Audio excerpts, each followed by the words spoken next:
On the SAT writing section, you have 35 minutes to do 4 passages with 11 questions each.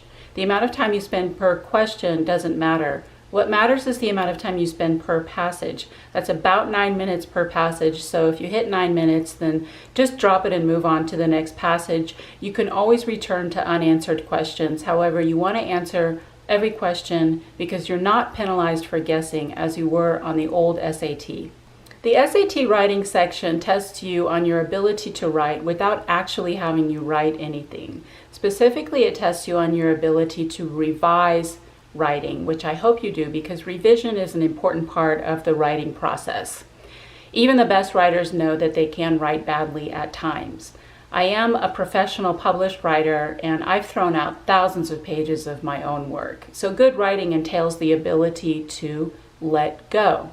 If you sit down and you read a writing passage as though it is a reading passage, I bet you can sense that something is already just off. Something just feels wrong. It needs work. And in order to revise it, it's important to understand that revision, like language itself, always consists of 2 things, what I call syntax and semantics.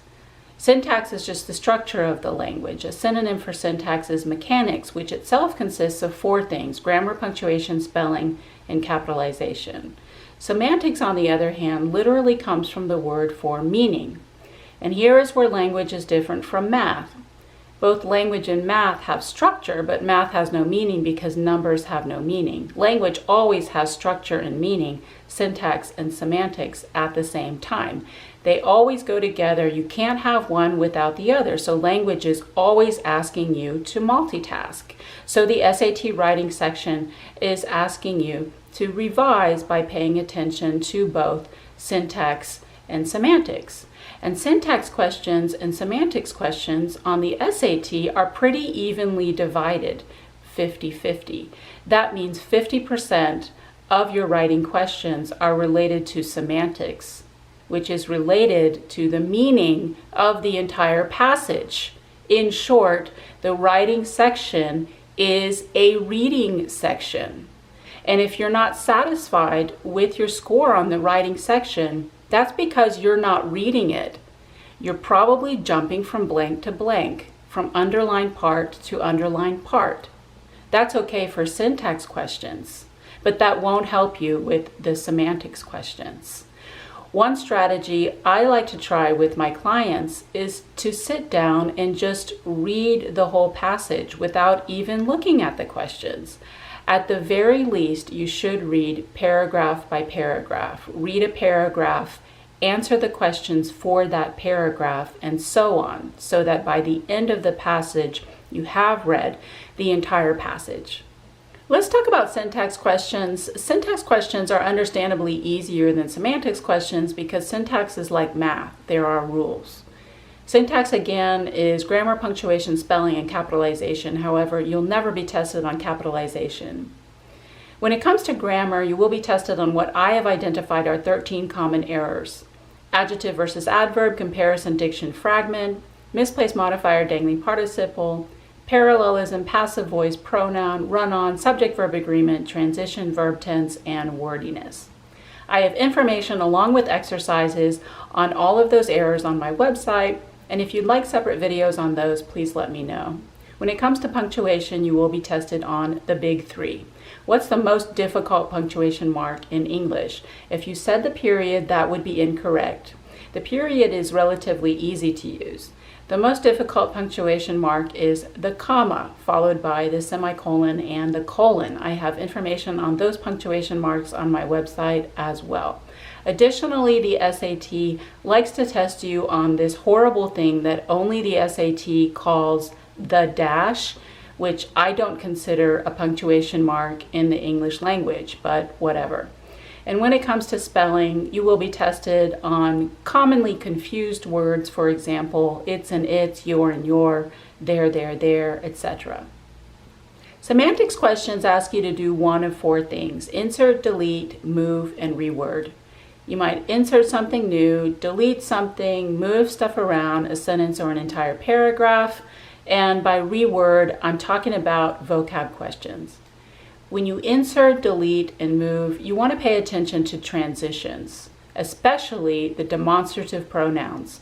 I'll give you $1 million right now if you can name the demonstrative pronouns in English without looking anything up.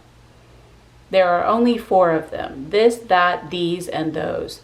Those words always refer to something that comes before them. So if you see one of those words in a sentence, you want to place that sentence after the sentence that contains the thing the word is referring to. For example, if in a sentence you see the phrase, this question, of course, you want to place that sentence after the sentence that contains the question.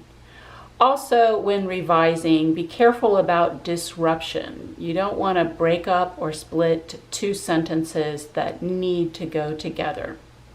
When it comes to vocabulary questions, as on the reading section, you want to avoid negatives, avoid extremes, and pay attention to tone. This is called language register. In English, there really are only 2 tones, formal and informal. I'll let you guess which tone is on the SAT. You want to go with the more formal tone, and you can do that by paying attention to the roots of the words. Because English historically had so many influences, it now has a lot of synonyms, but those synonyms don't have the same tone. In general, words that come from Germanic or Scandinavian roots have a more informal tone than words that come from Greek and Latin. Specifically, phrasal verbs. What is a phrasal verb? A phrasal verb is a verb plus a particle. It's a preposition acting like an adverb that completely changes the meaning of the original verb. For example, I have the verb give, and then I have the phrasal verb give up. And those 2 have completely different meanings, and in another language may be completely different words. In general, phrasal verbs, because they come from Germanic or Scandinavian roots, are on a lower level and have a more informal tone than their Greek or Latin equivalents.